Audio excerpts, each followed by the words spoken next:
Amigos de Camex, ¿cómo están? Buenas tardes. Como siempre es un gusto siempre conectarme con ustedes, siempre estar aquí con ustedes, compartiendo conocimientos, compartir experiencias que siempre son fundamentales, ¿no? Algunas novedades no tan, justamente lo conversábamos hace un momento con Sergio, mi facilitador aquí en Camex, que parece que se cierra todo nuevamente el 22, que es el próximo martes. El próximo martes parece que entramos nuevamente en cuarentena, dicen focalizada, por lo menos hasta el 6 de enero. Eh, es lamentable desde el punto de vista que todavía hay negocios que no se cierran. Yo tengo un negocio por cerrar, que si se puede cerrar en estos días sería fenomenal antes del 22, porque hay una buena remuneración ahí que se puede esperar, ¿no? Pero más allá de los temas estrictamente personales, que normalmente son los que generan algún tipo de inconveniente en la sociedad, porque todos buscamos lo nuestro, ¿no? O sea, quiero ganar, quiero cerrar bien el año, quiero... Lamentablemente este año ha sido totalmente atípico, totalmente complicado, este negocio del cual estoy hablando, y es un negocio de asesoría, ¿no? Que se ha podido cerrar el domingo pasado, el domingo que acaba de pasar. Pero como les digo, o sea, los intereses personales de cada quien siempre pueden trabar el desarrollo de todo, ¿no? Siempre a expensas, yo siempre soy un total esclavo del mercado. El mercado lo puede decir todo. Lamentablemente, cuando el mercado o la demanda o la oferta o la demanda tienen un poder por sobre la otra parte, y fíjense que hace un par de meses lo veíamos, por ejemplo, en el seminario de negociación que teníamos, no se llega al objetivo en común que debe ser la posición ganar-ganar, win to win, si no me equivoco, sino ejerciendo la posición de poder, o sea, yo tengo lo que tú necesitas, pero te quedas a expensas de lo que yo quiera. Resulta que el día viernes, le voy a contar algo totalmente efectivo, práctico, vivencial. Estamos en una transacción entre que una persona, un grupo, mi cliente, con uno de mis socios, tenemos a una persona que requiere una cantidad determinada de dinero. Este cliente tiene un par de gentes de su planilla, porque es mi cliente, pero por un tema estrictamente específico esta operación. Tiene en su planilla dos personas, de verdad que me parece, bueno, no voy a calificar ahorita, pero que nos han puesto muchas trabas en la gestión, o sea, en la parte de, y que lo vamos a ver creo acá en este curso al final, en la de gestión de asesoría crediticia, tú generas un vínculo con tu cliente y debes establecer los parámetros. ¿Sabes qué? Tú necesitas esto de acá, este es nuestro objetivo en común, tu cliente, yo tu asesor. ¿Estamos? A partir de ello es que yo requiero las herramientas necesarias para poder llegar hacia la otra parte y requerir lo que necesitamos, que en este caso es un tema de financiamiento para liquidez. Entonces la otra parte te dice, mira, necesito A, B, C y D. Oye, mira, yo necesito A, B, C y D con tiempo para trabajarlo, estructurarlo, mi chamba. Pero el titular le pide a estas dos personas y estas dos personas son recontra ineficientes, así totalmente ineficientes. Y considero yo que se toman atribuciones por encima de su misma jefatura. Porque si yo estoy seguro que si le digo ahorita a la jefatura que no hay el motivo de hacerlo, oye, esto ha fallado por esto, los va a tronar. No es el ánimo, no me interesa, no los conozco y de verdad.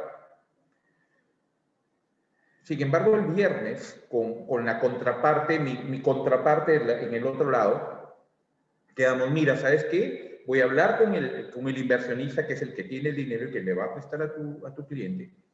Para yo mañana, el viernes, mañana sábado, puedo tener contacto con él a las 8 o 9 de la noche. A las 10 de la noche yo ya tengo una respuesta para ver a qué hora se hace la visita, porque esta persona va a hipotecar una propiedad. Para que vea la propiedad, domingo, mira, domingo bacán, y el lunes se cierra todo. Y posiblemente iremos domingo 3 de la tarde. Domingo 3 de la tarde. Allá, domingo 3 de la tarde. El sábado en la noche me comunican, ¿sabes qué? No va a ser en la tarde, tiene que ser 10 de la mañana. No, no puede 10 de la mañana porque no, y decisión, estoy totalmente seguro, no de la titular, sino del par de empleaduchos que tiene. Ya la otra parte, no puede a las 10, tiene que ser a las 3. No, yo puedo a las 10. Después veremos. Hasta ahorita no responde. Hasta ahorita no responde. Y como les digo, somos presa del mercado, yo soy la demanda, o soy la oferta, y tú necesitas, tú eres la demanda, espérame pues. Y se trabó. Les estoy contando esto. Es un tema que yo ya resolveré, se caerá, todavía está pendiente de un hilo. Me acaba de llegar la respuesta, no sé qué me están diciendo.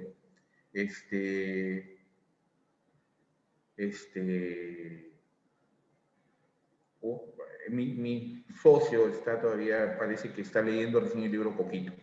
Déjeme contestar, por favor.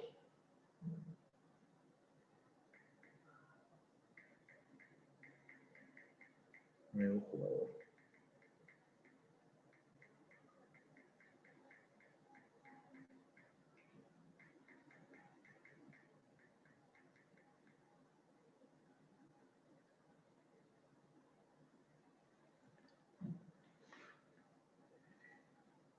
Lo que quiero que se entienda, y fíjense que ahorita lo que acabo de hacer que está totalmente mal y es una falta de respeto para ustedes, de mí hacia ustedes, ¿ok?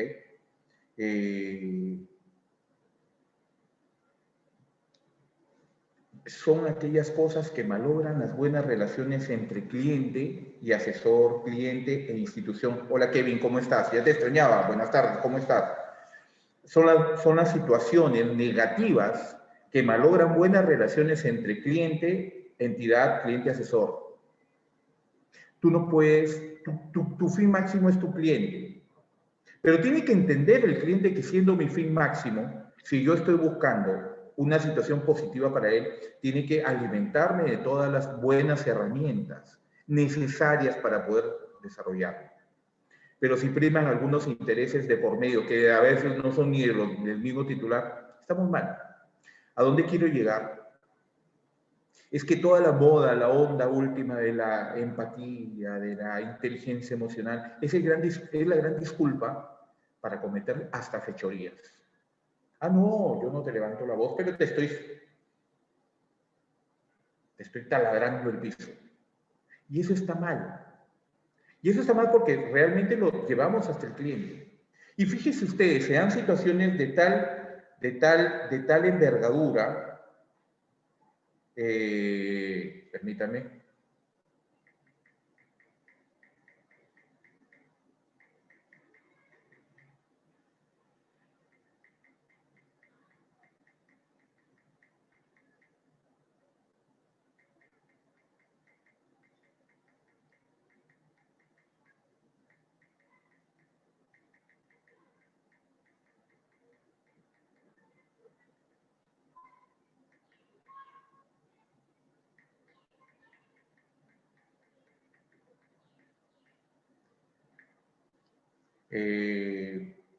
Generan situaciones de tal envergadura que te llevan a perder hasta negocios. El cliente deja de trabajar contigo, el cliente deja de confiar en ti, el cliente deja de sentir el apoyo que tú deberías darle en términos totalmente efectivos. Y esa es una mala decisión de nosotros. A veces, ¿sabes qué? Yo me peleo con el de riesgos, y me ha pasado. Y me ha pasado por un tema, de mi parte, ausencia total de inteligencia emocional, porque eres reactivo, porque actúas mal, porque eres, no sé, pues, inexperto, ¿me entiendes? Entonces, tiene cierto nivel de... Y ese es otro tema que a veces no entendemos. Yo puedo tener un problema contigo en el trabajo, pero son problemas estrictamente de trabajo. No estamos de acuerdo en una operación crediticia, y lamentablemente esos problemas se extienden a lo personal. Y hay gente que no lo entiende.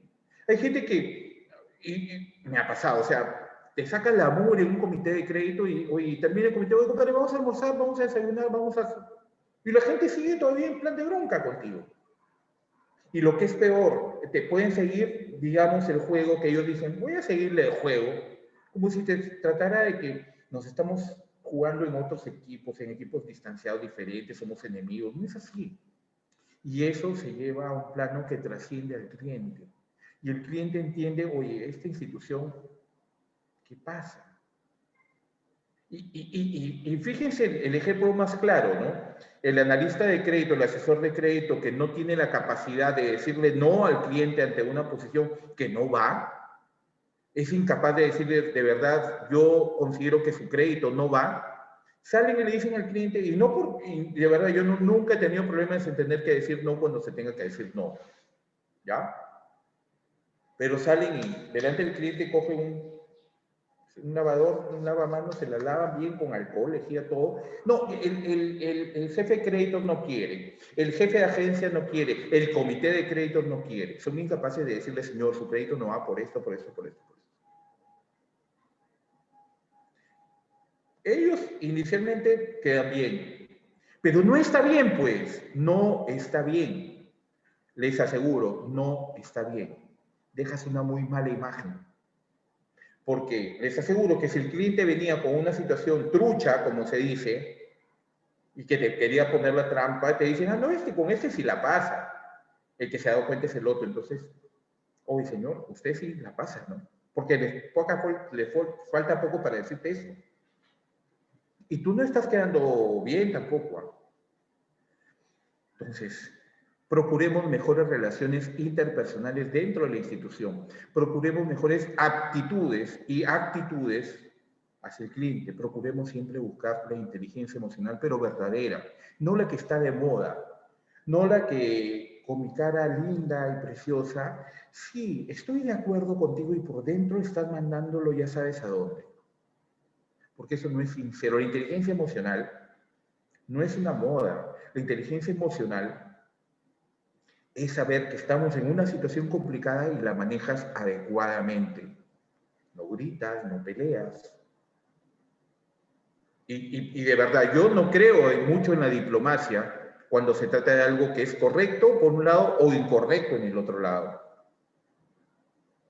Primero. Segundo, yo soy muy creyente. Jesucristo es el Rey de mi vida. Dios es el máximo creador de mi vida. Y yo no tengo, de verdad, yo no tengo el honor de hacer lo mismo que hizo Jesucristo, de poner la otra mejilla. Eso lo hace el Señor mi Dios. ¿A dónde quiero llegar? Yo no soy diplomático. Si tengo al frente a un ladrón, le voy a decir ladrón en su cara. Si tengo a un corrupto, le voy a decir corrupto en su cara. Porque a mí me enseñaron a actuar bien. Y eso no te enseña en la universidad, ojo. No te lo enseña en el colegio. Eso te lo enseñan en tu casa. Entonces, yo tengo un problema con esta persona dentro de mi trabajo, la voy a arreglar en mi trabajo, pero no debe trascender a tu cliente. Porque el cliente no debe tener la mala percepción de lo malo que puede suceder dentro de tu institución. ¿Estamos? Son los mejores consejos que yo les puedo dar. De verdad. Yo no los aliento que sean políticamente incorrectos.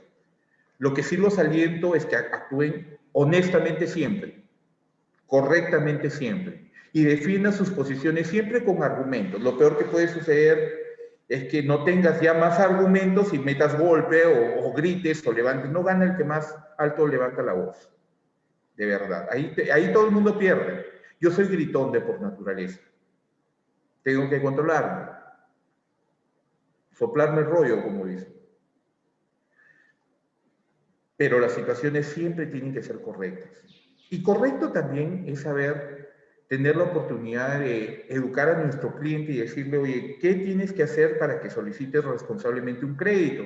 Y eso tiene que ver con un tema que lo vemos permanentemente en todos nuestros cursos. Dense cuenta que más allá de que sea un curso de agente financiero, un curso de administración bancaria integral o un curso de gestión de riesgo crediticio, nuestros cursos tienen una orientación plena hacia el tema de minimización de riesgos, mitigación de riesgos, de orientación al cliente. Y en este proceso, tanto lo uno como lo otro, es la obligación permanente que tenemos de tres cosas. Encontrar sentido común, nosotros mismos. Encontrar criterio, nosotros mismos. Y actuar honorable y honestamente nosotros mismos. Y podemos ir relacionando vemos temas muy específicos en la conferencia propiamente dicha. Vemos temas muy específicos en términos teóricos, en términos prácticos. ¿Ok? Sin embargo, el contexto de todo son encaminándonos hacia esos objetivos. ¿Ok? Quiero compartirles un artículo más de Brenda Silupú. Lo veíamos hoy día. ¿Dónde estamos? Me salí había algunas novedades que les quería comentar. Encontré un artículo, a ver, o el oficio notario tiene las opciones, gracias. Lo que pasa es que había estado solicitándole a un amigo que trabaja en registros públicos. Encontré acá un mensaje, una notificación, perdón, de parte ¿dónde está? No estaba acá. Era de Microfinanzas, que había compartido el cambio de la UIT para el 2021. No sé si la encontramos acá. Denme un segundo, porque sí es importante que sepamos. Hay datos que necesitamos saber, sobre todo por ahí a ese candidato que no sabe cuál es la ONP y la OMPE, por ejemplo, ¿no?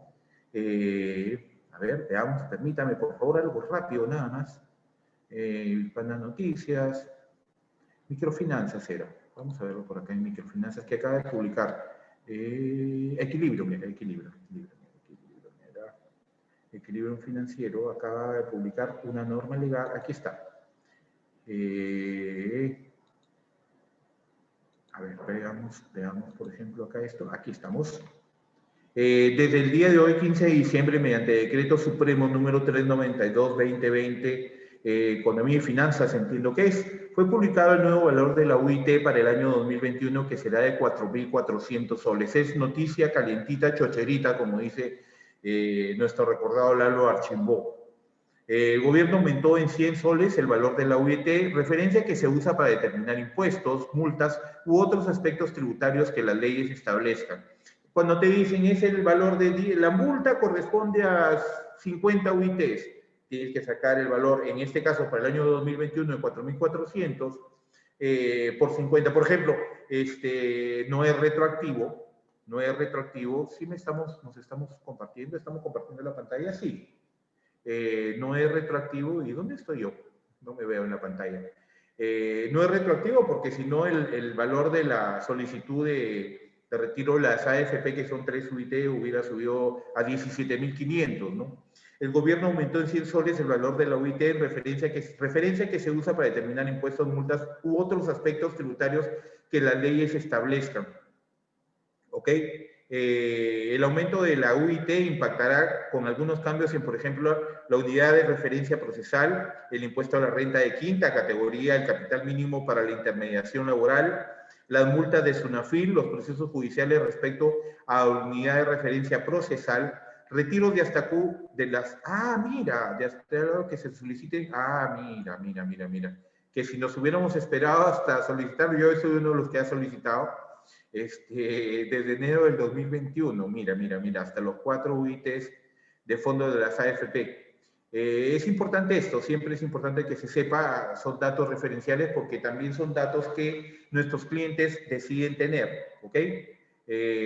Vamos a compartir ahora el artículo de Brenda. Me parece importante este artículo de Brenda, que quiero compartirlo con ustedes. Esto está por acá. Ya lo habíamos tenido abierto, espero que no se haya movido. Aquí está. Recomendaciones para solicitar un crédito. Vamos a verlo. ¿Ok? Esa es una recomendación muy importante. Es alguien que está... Brenda, aparte que es una amiga muy estimada de mi parte, está muy metida en el tema de emprendimiento, de apoyo a los emprendedores, y sus artículos principalmente siempre están direccionados hacia ese sentido, aunque el que leíamos ahora al mediodía tenía que ver con el tema más de aptitudes y actitudes, ¿no? De compartir situaciones, de ver, yo creo que hablaba mucho en realidad de la inclusión financiera que debemos propender hacia nuestros clientes, que ya lo vamos a tocar un poquito más adelante. Recomendaciones a solicitar un crédito, nos comenta en su columna de opinión del diario Correo, si no me equivoco, del 11 de diciembre, Brenda Liz Silupú Garcés. Existen diferentes instituciones que te ofrecen líneas de financiamiento. Si necesitas acceder a una de ellas antes de aceptar un crédito, ten en cuenta las siguientes recomendaciones para tomar la mejor decisión financiera. Primero, evalúa el destino del crédito, es decir, debes estar seguro de que este financiamiento te permitirá, por ejemplo, comprar más mercadería para tu negocio, remodelarlo o innovarlo, pagar algunas deudas que tienen mayores costos, invertir en tu desarrollo profesional, comprar algún activo que consideres necesario, etcétera. O sea, te habla tanto de inversiones, o sea, créditos de tipo nivel comercial, también de nivel hipotecario y también de nivel consumo. Es decir, tienes que evaluar efectivamente primero el destino del crédito. ¿Quieres hacer negocio? ¿Quieres gastar en algo o quieres invertir en tu casa? Si no sabes cuál será el destino y si este es el más adecuado que le darás al financiamiento que te ofrecen, no debes aceptar ese financiamiento. Segundo, compara los costos y condiciones del crédito. Ten en cuenta que existen diferentes tipos de estos. No es lo mismo un crédito de consumo con crédito personal o uno para MIPES. Las tasas de interés, plazos, seguros u otros dependerán del tipo de crédito de la institución que te ofrece la línea de financiamiento. Tercero, todo crédito genera un costo que es la tasa de interés. Por ello, el destino de esta fuente de financiamiento debe proporcionarte una rentabilidad o beneficio que sea mayor a ese costo o un ahorro de costos. Tengan en cuenta lo que siempre venimos conversando acá. Diferencia entre TEA, tasa efectiva anual, y TCEA, si es un crédito, que es lo que tú vas a pagar, que es la tasa de costo efectivo anual, o la TREA, si es que tienes un dinero excedente, lo vas a ahorrar, y es la tasa de rendimiento efectivo anual. TREA para ahorros, TCEA para créditos. Cuarto, elabora un flujo de caja mensual en el que cuantifiques el saldo de dinero que te queda, como luego de deducir tus egresos de los ingresos percibidos, identifica cuáles son los periodos en los que tienes faltante de dinero, así podrás gestionar anticipadamente la línea de financiamiento. Por ejemplo, identificó cuáles son los periodos es precisamente realizar esos análisis de sensibilidad. ¿Cuándo vas a requerir mayor liquidez? ¿Cuándo menos liquidez? ¿Cuándo debes apostar por pedir un crédito, por ejemplo, de campaña o no? Si es que tienes la intención de hacer una ampliación, ¿cuándo la vas a hacer y cuánto te va a costar presupuestarte? Por ejemplo, ¿cuáles son los periodos de faltante de dinero si podrás gestionar anticipadamente la línea de financiamiento? ¿Y cuáles son los periodos en los que tienes excedente de liquidez para que puedas pagar o amortizar la deuda o generar ahorro, por ejemplo? Esta herramienta financiera te permitirá cuantificar el monto del crédito que necesitas y conocer el plazo en el que podrás cancelarla. De ti depende que tener una muy buena salud financiera. Es importante esto. Es importante. Agradezco siempre a Brenda por estos artículos que son importantísimos. Le he puesto un comentario positivo ahí en su red. Así que todos estos consejos son algo que lo dice alguien que es un asesor financiero. Esa es nuestra chamba. Esa es nuestra chamba. Y yo le titularía, a discrepancia cordial con Brenda, que esto tendría que ver con endeudamiento responsable. Y es algo que el cliente como término posiblemente no lo conoce. Lo que conoce el cliente es que puede pedir o no puede pedir un crédito. Y hasta ahí nomás queda su razonamiento. Es nuestra chamba como asesores de crédito, como asesores financieros, poder dilucidar de la mejor manera en beneficio de nuestros clientes. Mi nombre es Juan Carlos Pereira. Soy bachiller en economía, mi especialización en la orientación financiera, comercial, crediticia, de cobranzas y de seguros. Es un gusto siempre compartir contigo y vamos a continuar con nuestras conferencias, ¿ok? Y nos habíamos quedado justamente cuando estábamos hablando, a ver, de los riesgos operacionales. Tenemos para un buen rato, así que veamos, vamos viendo. Ya les había puesto algunos ejemplos que tienen que ver con temas que nosotros vemos cotidianamente, como por ejemplo les contaba el caso en el primer ejemplo, de los accesos no autorizados o los fraudes de empleados, que uno de esos fraudes es cuando alguien se enteró de la clave de otro y puede utilizar para manejar infinidad de cosas, de verdad. Mucho de esto tiene que ver también, tiene que ver con la necesidad de algunas personas de no necesariamente tener la responsabilidad de hacer las cosas o no.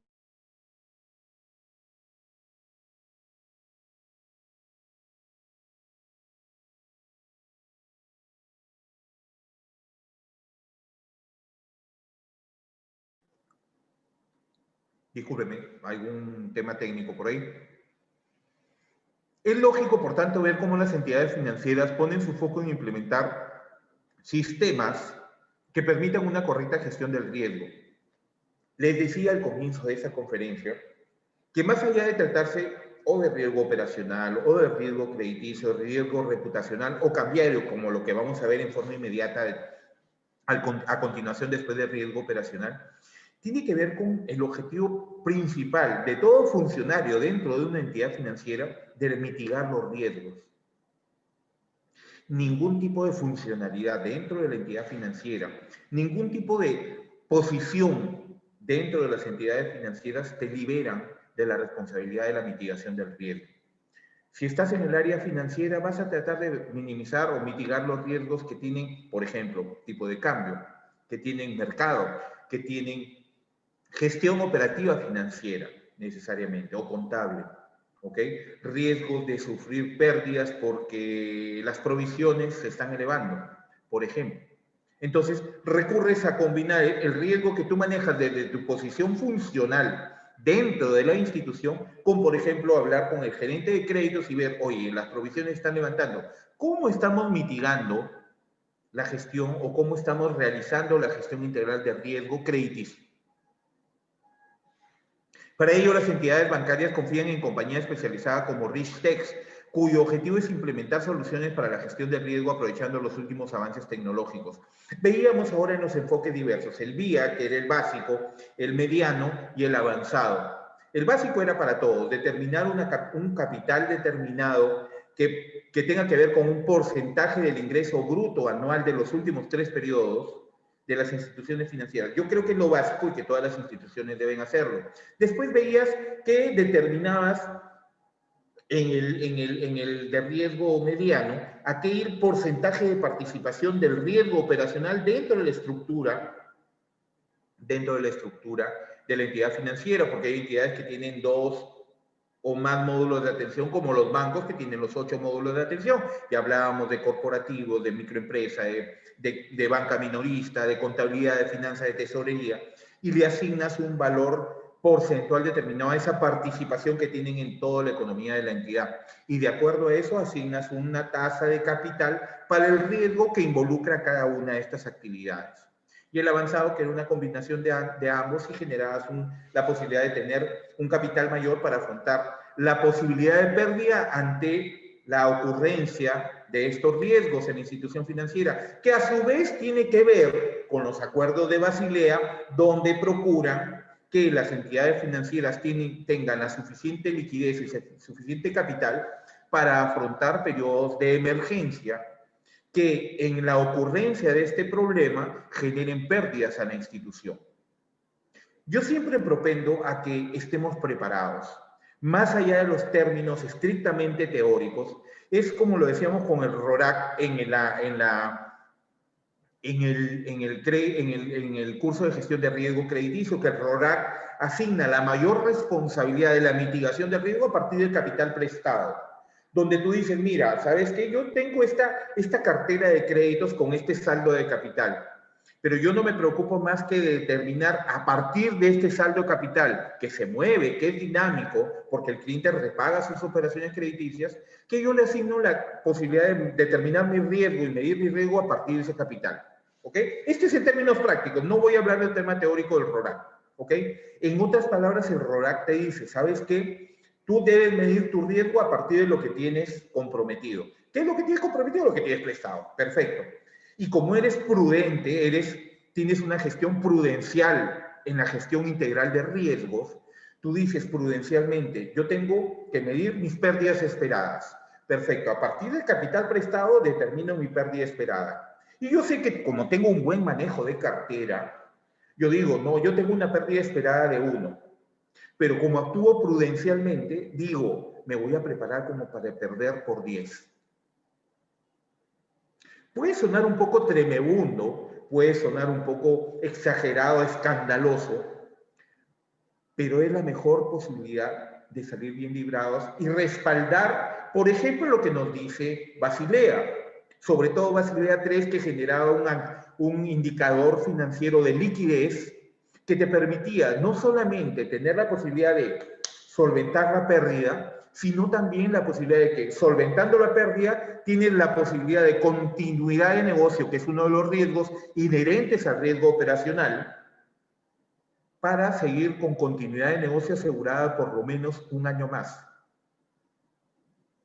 Es todo un involucramiento que va, y lo hemos visto al inicio de la charla, el día de hoy al mediodía, que va desde lo mínimo que es la institución financiera hasta el órgano regulador supervisor SBS, hasta los acuerdos globales de Basilea.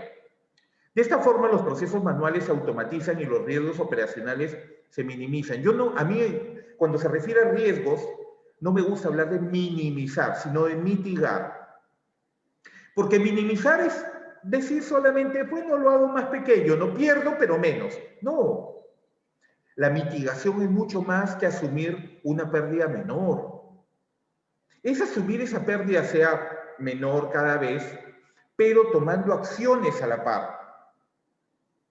Porque la mitigación es decir, ya, pues ya perdí, ya, asume la pérdida, págala, enfréntala, ya. No, la mitigación te dice, sí, tienes que asumir esa pérdida, pero te preparas para que a mediano, corto o largo plazo, ese mismo riesgo que sigue latente sea cada vez de menor impacto para tu ganancia como entidad financiera. Esa es la perspectiva en general de riesgos. Y eso lo trasladas en forma específica al riesgo crediticio, al riesgo operacional, al riesgo de tipo de cambio, al riesgo de mercado, al riesgo reputacional. ¿Me entienden? Por eso la especificidad de decir riesgo este, riesgo el otro, yo creo que es una gestión integral, como decíamos en el curso de gestión de riesgo crediticio. Esto es holístico, es integral. Aquel que maneja perfectamente bien riesgo crediticio no puede pararse en la vereda y decir que pase el riesgo operacional, que pase el riesgo de tipo cambiario, porque también le puede afectar y lo vamos a ver ahorita. Por ejemplo, en el riesgo de tipo cambiario. Porque si tienes una cartera, fíjate un riesgo de tipo cambiario, que lo vamos a ver aquí adelante, y que involucra un término operacional, de riesgo operacional, directamente en una posición de créditos. Y en términos estrictamente prácticos, me olvido de teorías, de indicadores, ya. Tú tienes un cliente de consumo, ¿ok? Que te pide un crédito de consumo, ganan con boleta de pago y sus sueldos en soles, ¿ok? Pero como está bien informado y sus amigos le dicen que debe comprar mercadería, que puede hacer negocios o irse a dar un viaje en Disney World, en Miami, obtiene, ¿sabes qué? Como voy a hacer compras, quiero que me des un crédito en dólares. Y es de verdad, es una posición totalmente personal, ¿ok? No me hagan caso a mis debilidades por luchar contra las modas no me hagan caso a eso. Una posición racionalmente personal. Si tú tienes ingresos en soles, saca tus créditos en soles. Y evítate estar dándole vueltas a la cabeza pensando, ¿cómo han estado ahorita aquí de corbata aquellos que han tenido créditos en dólares? Ahorita en estos, no sé, de agosto hasta ahorita que ya subió Sagasti al poder, con esta inestabilidad política y las diferentes posiciones de vacancia que han habido. No se trepó el dólar hasta 2 soles 72. ¿Sí? Y si antes necesitabas 350 soles para comprar 100 dólares, en esta época has podido necesitar hasta 370 soles. ¿Y qué si tu deuda era de 1.000 dólares? Necesitabas 3.700, ya no 3.500. ¿Y si que tenías que pagar 10.000 dólares? Eran 37.000, no 35.000. ¿Te das cuenta? Algo totalmente sencillo. Nuestra labor es esa, por ejemplo. Induces a tu cliente a que trate de hacer las operaciones correctamente. Oye, sí, pues, pero si el dólar se sube, pero igual, si se sube, si tu ingreso es en soles y tú necesitas dólares para subir tus deudas, vas a tener que comprar dólares. ¿No? ¿Y qué pasa si el dólar baja? Vas a estar igualito con más ventaja. Ojo, esa es nuestra chamba, ¿ok? El riesgo operacional siempre era elevado. La gestión del riesgo, sobre todo lo del operacional, es indispensable para un correcto funcionamiento en los bancos. No solo por las pérdidas que pudieran ocasionar, los fraudes internos son también un punto de mira para los medios de comunicación, porque ya se arrastra otro tipo de riesgos. Y ahorita viene, por ejemplo, se involucra el tema de riesgo reputacional. Les cuento ahorita un ejemplo. Basilea tiene un comité de supervisión bancaria global, donde dice que hay riesgos tradicionales y riesgos muy específicos. En la banca tradicional existen los riesgos tradicionales, el riesgo de crédito, riesgo crediticio, riesgo de liquidez, que el cliente que la entidad financiera tenga o no tenga la capacidad para afrontar posibilidades de pérdida, riesgo de mercado, que lamentablemente está jugando en un mercado donde no ha sabido imponer una buena política de créditos, por ejemplo, una buena política de cobranzas, una buena política comercial, y se metió en un mercado que lo llevó a perder. Y no tiene la suficiente capacidad para mitigar esos riesgos y afrontar las pérdidas producto de ese riesgo. Y riesgo de tipo de tasa de interés, donde, por ejemplo, también a nivel de mercado, jugó en un mercado donde las tasas de interés que trabajaba estaban descalzadas respecto al costo, por ejemplo, de sus productos crediticios. Hay riesgos específicos como operacionales, reputacionales y legales. Reputacionales son aquellos que, oye, por ejemplo, y les voy a contar por enésima vez esta anécdota. Hace algún tiempo, cuando estaba el edificio de aquí de Paseo de la República, de Interbank, que estaba en plena construcción, se han dado cuenta que ese edificio es, digamos, han querido darle un aire arquitectónicamente hablando a la torre inclinada de Pisa en Italia, ¿verdad? Y es ligeramente tirado hacia un lado. Alguien, cuando ya estaba casi terminado, se paró al frente en la vía expresa y decía, oye, parece que el Interbank o el edificio del Interbank se va a caer, ¿no? Parece que el edificio del Interbank se va a caer. Y alguien que pasaba por ahí escuchó, Interbank se va a caer. Y este se lo trasladó a otro y dijo, oye, Interbank está en problemas. Y el otro le dijo, Interbank va a cerrar. Y otro dijo, saca tu plata de Interbank. Y ese es tonto comentario. ¿Te parece que el edificio de Interbank se va a caer? Se convirtió en un pánico financiero. Y un pánico financiero involucra un altísimo riesgo reputacional. Porque el último que dijo, anda, saca tu plata ahorita de Interbank que va a cerrar, ya estaba en ese simple comentario, tonto comentario, ya estaba generando una mala reputación a la entidad.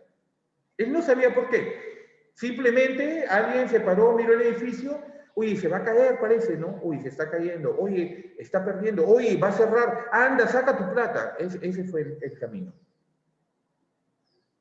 Y fíjense, se lo digo, no solo por las pérdidas que pudieran ocasionar el riesgo operacional, sino los fraudes internos son también un punto de mira para los medios de comunicación. En caso de que los bancos no cuenten con un buen sistema que evite fraudes internos, las portadas de los periódicos se harían eco del escándalo.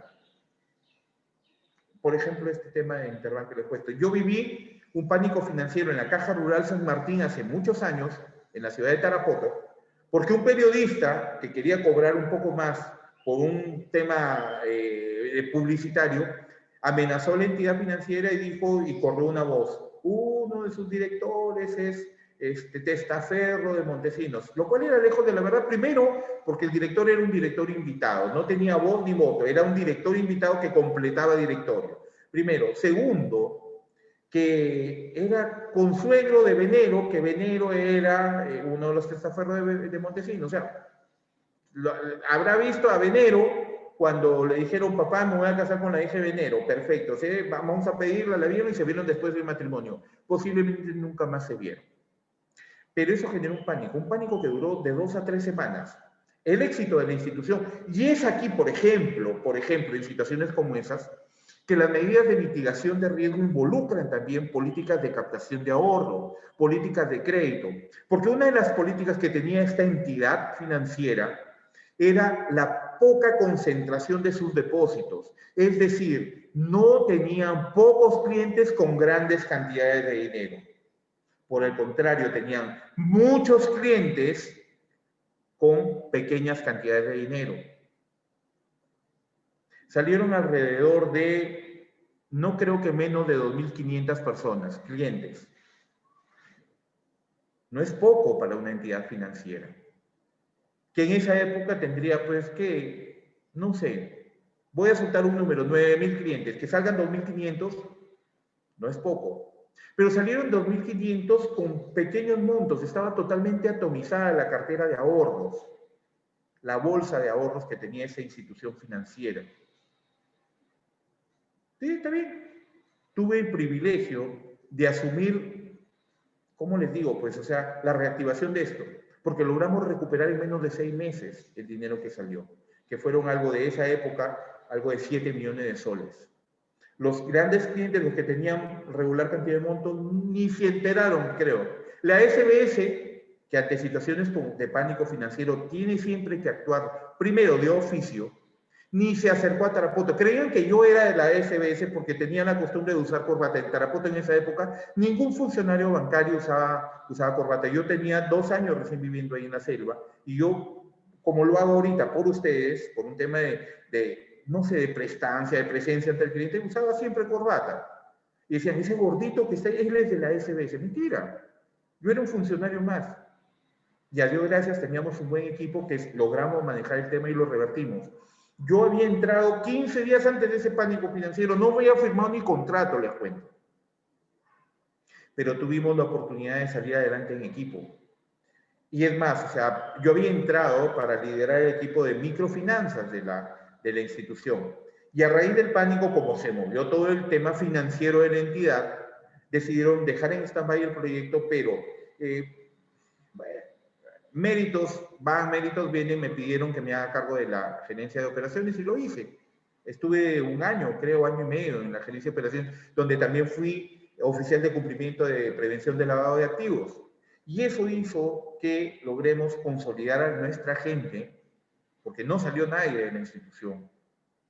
Y la gente que quedamos, que estábamos ahí, logramos sacar eso adelante. Fue un trabajo bueno, fue un trabajo de equipo y que nos dio la oportunidad de generar mejores oportunidades de negocio, porque, por ejemplo, y esto tiene que ver con las políticas, con las acciones que te determinan la posibilidad de mitigar riesgos a nivel, por ejemplo, operativo. Sacamos el cholomático, por ejemplo. Es una caja rural, no tenía oportunidad de tener cajero automático, pero sí logramos la autorización de la superintendencia para tener un cholomático. ¿Qué era un cholomático? Era una caja, una ventanilla de atención al cliente que atendía fuera de horario. En provincia se trabaja horario partido. La caja, la entidad cerraba su oficina a la 1 de la tarde y abría el cholomático hasta las 4. Cerraba el cholomático, abría la agencia nuevamente, la oficina principal, porque era el único punto donde teníamos cholomático. La oficina principal abría a las 4, cerraba el cholomático. Cerraba a las 6:30 la oficina principal y abría el cholomático hasta las 9 de la noche, de lunes a viernes. Los sábados cerraba la entidad a las 12:30, a la 1 de la tarde, y abría el cholomático hasta las 9 de la noche el sábado. Y el domingo el cholomático abría desde las 9 de la mañana hasta la 1 de la tarde. Entonces la entidad financiera fue una de las estrategias que tuvimos para poder levantar, por ejemplo, esos fondos de la gente que había salido. Recuperamos con creces en 6-7 meses el tema. Son numerosos los casos en los que los escándalos bancarios han sido acompañados de una gran pérdida de confianza por parte de los usuarios. Por tanto, es un hecho que la gestión del riesgo operacional es vital para la supervivencia de la entidad bancaria. Más que una recomendación, contar con un sistema que evite riesgos operacionales es hoy en día una necesidad. Como el telefonito de Yola Polastri, ¿verdad? El telefonito es una necesidad. Llamada tras llamada y bla, bla, bla, bla, bla. Así decía, ¿no?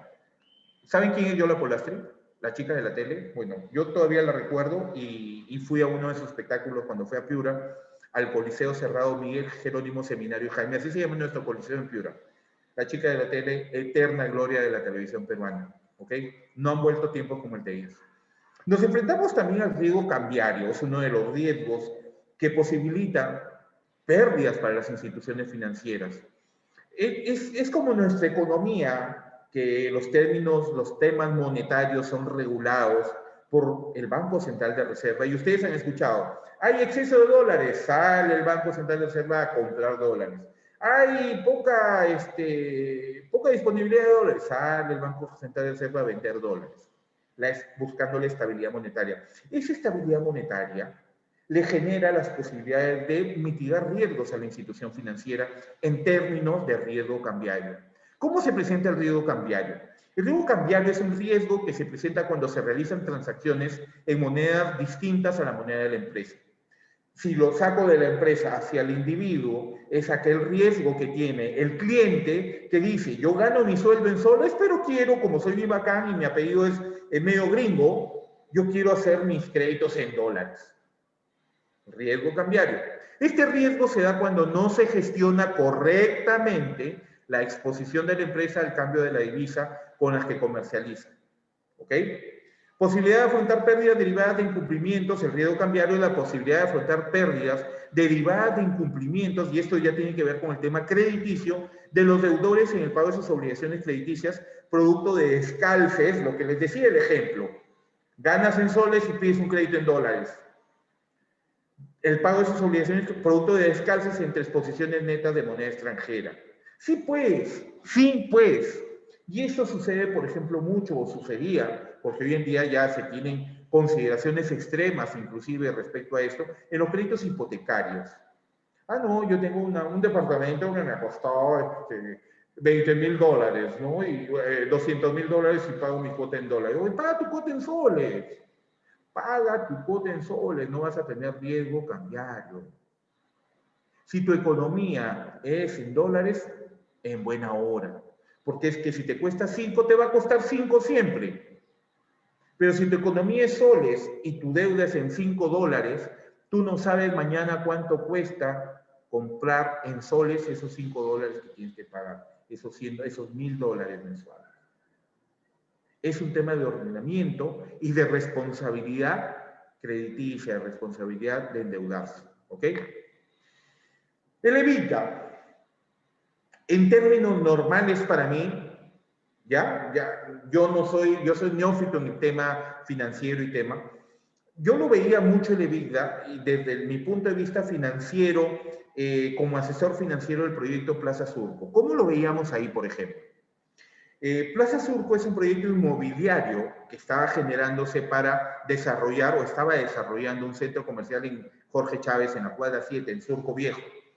Entonces, cuando se decide, antes de la decisión de la venta, se desarrolla la parte comercial. Entonces tú dices, mira, este proyecto me cuesta tanto en excavación. Se excavaron casi 15 metros hacia abajo para hacer 3 sótanos, un semisótano y 4 niveles comerciales. Me cuesta tanto en excavación, me cuesta tanto al primer sótano, vale, mejor dicho, más que cuesta, vale tanto al primer sótano, al segundo sótano, semisótano, locales comerciales. Y cuando ya está operando, empieza de un valor y cada año va cobrando mayor valor. El EBITDA es el cálculo que se hace sin considerar intereses ni impuestos al valor real de una propiedad o de tu negocio o de la empresa después de una generación de ingresos. Es decir, el EBITDA, por ejemplo, para este proyecto que les estoy hablando, costaba este proyecto 5 al culminar el proceso constructivo. Ya costaba 8 al primer año operativo, 12 al segundo, y así sucesivamente. Entonces, si alguien después con la decisión de venta de este proyecto se dice, cómpralo, ahorita vale 5, pero en 5 años te va a valer 12, 15, 20, entonces estás comprando algo bueno. ¿Okay? El problema era ponerse de acuerdo con 207 accionistas. En fin, el EBITDA es un indicador financiero acrónimo. Acrónimo se dice cuando tiene la palabra que describe que cada una de sus letras responden a un vocablo. En este caso es en inglés. Acrónimo de los términos en inglés de Earning Before Interest, Taxes, Depreciation and Amortization.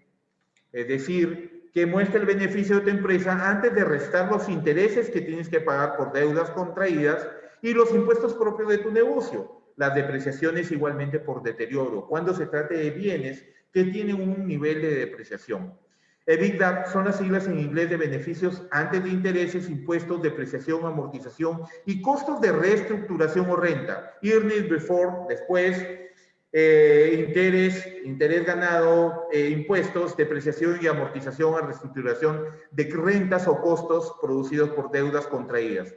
El EBITDA hace referencia a la capacidad de las empresas de generar dinero con el giro principal de sus negocios. Es lo que les decía, este proyecto tenía un valor de 5 al inicio, ya terminaba el proceso constructivo y podía llegar a terminar en 5 años con un valor de 12 veces su valor original. No toma en cuenta la amortización de las inversiones ni el costo de la deuda, de modo que permite comparar una marcha del negocio tal cual con independencia de la estructura financiera de cada empresa o el ritmo de inversiones.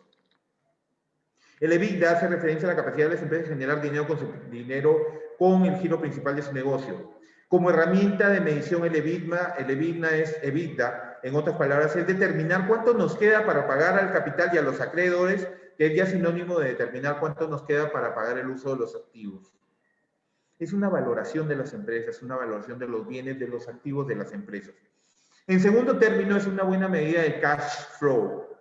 ¿Qué es cash flow? No es dinero que canta reggaetón. Cash flow es dinero en efectivo, pues nos permite saber cuánto efectivo hay disponible para pagar los intereses y los impuestos, y el remanente es lo que ganan los accionistas, que son, por principio de cuentas, los interesados en determinar esta cifra del EBITDA. Y regresamos al término cambiario, porque tiene que ver con el pago de impuestos, con el pago de reestructuraciones, con el pago de tasas tributarias. El riesgo cambiario es un riesgo que se presenta cuando se realizan transacciones en monedas distintas a la moneda de la empresa. Lo mismo que dices, gano en soles y obtengo créditos en dólares. Lo mismo sucede con la empresa. Si mayoritariamente tiene ingresos en soles, ¿por qué hace transacciones en dólares? Salvo que sean de bienes de capital, porque los bienes de capital los sale a comprar al extranjero y los compra con divisas, y necesariamente tienen que trabajar en euros, en yenes o en dólares. A partir de ello, si hay esa necesidad, las medidas de mitigación del riesgo cambiario deben ser mucho más estrictas en una entidad que tiene ingresos en soles y tiene la necesidad de realizar negocios en dólares. Este riesgo se da cuando no se gestiona, este riesgo, es decir, te va a afectar cuando no se gestiona correctamente la exposición de la empresa al cambio de la divisa con la que se comercializa. Si hay volatilidad en una de las divisas de la transacción, sea dólares, yenes, sea euros, y la empresa no ha gestionado la exposición al cambio de esa divisa, sea dólares, yenes, euros contra el sol, ya sea a través de la cobertura o de la eliminación integral de la exposición, es decir, todo lo traslado a soles o todo lo traslado al yen o al euro o al dólar. Esta puede tener un impacto negativo en sus beneficios por acción, el BPA, y en el beneficio antes de intereses, impuestos de prestaciones, que es el EBITDA, que es lo que estábamos explicando inmediatamente antes de esta explicación de riesgo cambiario. Tres formas o formas de gestionar el riesgo cambiario. Primero, la reducción del riesgo cambiario. Para evitar impacto en los beneficios, las organizaciones necesitan gestionar su exposición al riesgo cambiario. Esto es que se puede lograr eliminando de forma integral las exposiciones internas o mediante la cobertura. Es decir, lo mismo del ejemplo que les ponía en el RORAC se me ocurre ahorita en términos estrictamente prácticos. Yo sé que puedo perder llamémosle, un spread entre lo que coloqué en sol o lo que me ingresó en soles y lo que compré en dólares, entonces le pongo un seguro, coberturas, ante la posibilidad de pérdida. Si pierdo, bueno, estoy cubierto con el seguro. Está gestionando ese riesgo a partir de una reducción en la pérdida que puedes esperar. Digo, y bajo el concepto original que le decía respecto a la comparación medio demasiado práctica con el RORAC. Sé que puedo perder, pero sé que puedo perder 1, pero me preparo para perder como por 10. Entonces está generando una espalda más ancha para que la pérdida no te afecte. Y en cierta forma está siguiendo los lineamientos de Basilea 1, 2 y 3. Siempre genera la posibilidad de tener el colchón que te permita afrontar la pérdida en forma inmediata y no perder la continuidad del negocio. La gestión de la exposición del balance general es otra de las formas. Por ejemplo, hay una tercera que tiene que ver con el flujo de caja. La gestión de la exposición del balance general implica medidas profesionales de tesorería, supervisión y gestión de la exposición del riesgo asociado a partir del balance general. ¿Por qué? Porque el balance que te determina lo que tienes y lo que debes, te puede formar de primera intención un calce entre una y otra situación. Lo que tengo es en soles y lo que debo es en dólares. Generas, por ejemplo, coberturas, generas disminución de la exposición en dólares, por ejemplo, y generas por ahí la situación de ver menos en dólares, o a través del balance, a través de tus activos, generar ingresos y generar activos dolarizados. Por ejemplo, el riesgo cambiario crediticio que se involucra acá definitivamente es la posibilidad de afrontar pérdidas derivadas de incumplimiento de los deudores en el pago de sus obligaciones crediticias, producto de los descalces. Descalces, antes compraba 100 dólares con 350, ahora compro 100 dólares con necesito 370. Esos son los descalces. Entre sus exposiciones netas en moneda extranjera por variaciones en el tipo de cambio. ¿Ok? Alguna de las ventajas de gestionar el balance, la exposición, o sea, el riesgo cambiario a través del balance. Mejor la identificación de la exposición. ¿Qué? ¿Dónde está? ¿Dónde está mi probable problema de riesgo cambiario? Mayor visibilidad de las exposiciones. Aquí la identificas. Menos costos del programa de mitigación, menos costos del programa y también la mitigación absoluta del riesgo cambiario. Y obviamente mejores programas de cobertura, porque si tú sabes dónde está el problema, tú dices, a este le aplico un seguro, al de acá le aplico una mayor tasa de interés en el crédito, por ejemplo. Y el activo y el balance que está compuesto de activo y pasivo, tú dices, mis créditos terminan siendo tus activos. Entonces, por ahí puedes gestionar la cobertura a través de, por ejemplo, mayores tasas de interés. La previsión del riesgo cambiario respecto a la exposición del flujo de caja. Y esto tiene que ver, si lo llevamos a nuestro análisis crediticio, a que tú determinas en el tiempo tu resultado de pérdidas y ganancias, tu estado de pérdidas y ganancias, ingresos menos costos, ¿verdad? Ya no es balance, que es estático, es ingresos menos costos, estado de pérdidas y ganancias, que es dinámico.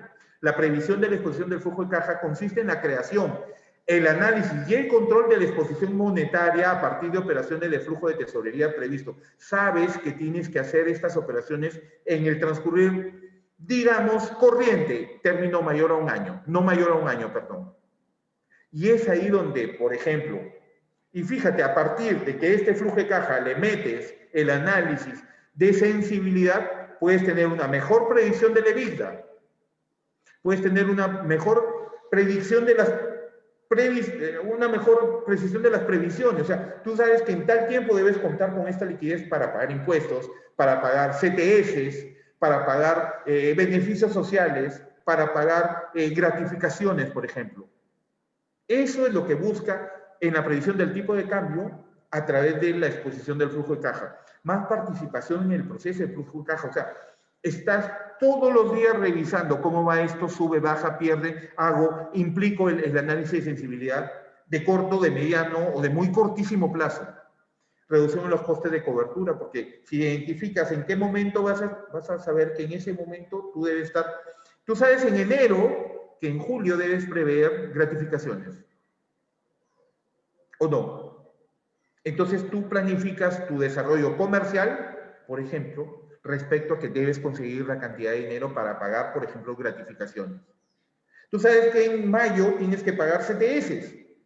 Desde enero tú sabes eso.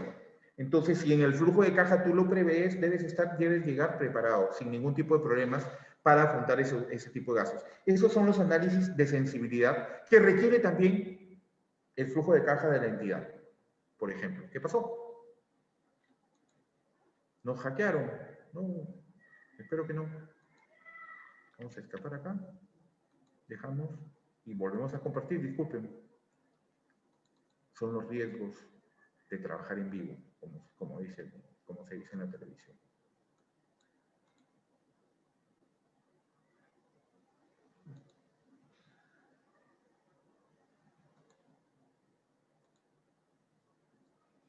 La continuidad del negocio.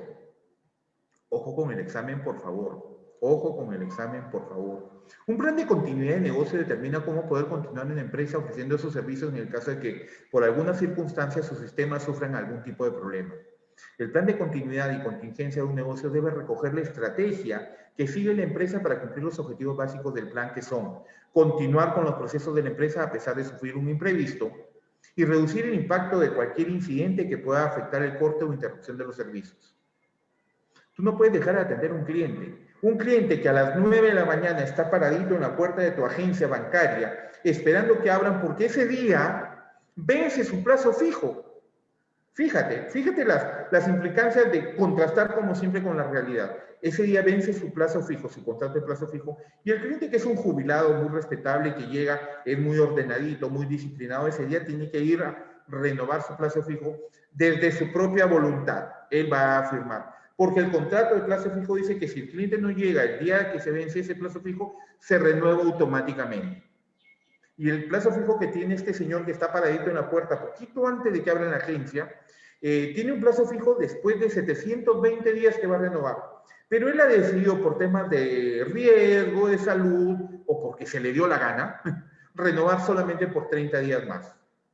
Pero si él no logra llegar a su agencia y no abre en la agencia y tiene problemas para acceder, el plazo fijo se renueva automáticamente por 720 días. Oye, pero ¿qué problema habría? ¿Qué problema habría que si él dice, no, yo no quería 720 esta vez, yo lo quiero a 90 días máximo? Ah, perfecto, pero en 90 días no le van a pagar la misma tasa de interés. ¿Me entiendes? Se genera una cadena, como la película de hechos desafortunados. Una serie de hechos desafortunados. Lemon Snicket se llama la película, es muy buena, con una actuación espectacular de Jim Carrey. Deberían verla. La película, no la serie no me gustó. Los 2 capítulos que vi, Lemon Snicket se llama. Una serie de hechos desafortunados. Espectacular película. Pero esa serie de hechos desafortunados implica que nuestro cliente puede perder la oportunidad. Y es más, el cliente llega ahí a las 9 de la mañana porque él entiende que la operación no le debe tomar demasiado tiempo, ¿verdad? Y está planificado que a las 10:15 debería estar en el hospital para su chequeo semanal, mensual, quincenal del corazón. Y como es asegurado, él ya tiene una cita prevista. Y si no va a la cita, pierde esa cita, no le van a dar una cita por lo menos en 60 días más. Serie de hechos que pueden convertirse en hechos desafortunados. ¿Y qué pasó ese día? El jefe de agencia se enfermó. Y como hay control dual, y justo en la parte dual a él le tocan las llaves y a la jefa de operaciones le tocan las claves. No pueden abrir oportunamente y se comienza a generar un problema. Y el cliente ese no puede ir a otra agencia, porque esa agencia es el que tiene su contrato de... Se genera un montón de hechos desafortunados. Se denomina BCM, Business Continuity Management, la gerencia de continuidad de negocios o la gestión de la continuidad de negocio, el proceso que se realiza para mantener la continuidad de negocio ante situaciones que interrumpan o impidan los servicios. ¿Por qué implementar un programa, un plan de continuidad de negocio? Como ya hemos visto, los objetivos del plan de continuidad de negocio son continuar con los procesos y minimizar el impacto de las incidencias. Ya ven, pónganse a imaginar lo que pasaría si este cliente se raya y comienza a hacer escándalo en la puerta porque no abren y porque él tiene que ir a su cita médica. La gran dependencia de las empresas con las tecnologías hacen que las incidencias puedan ser causadas por múltiples factores de riesgo, por lo que disponiendo de un plan de contingencias están preparadas para lidiar con ello. ¿Ok? Parte de una situación normal, viene el evento disruptivo. El evento disruptivo es aquel que te rompe todo. Y tienes la oportunidad, por eso es importante, Steven, buenas tardes.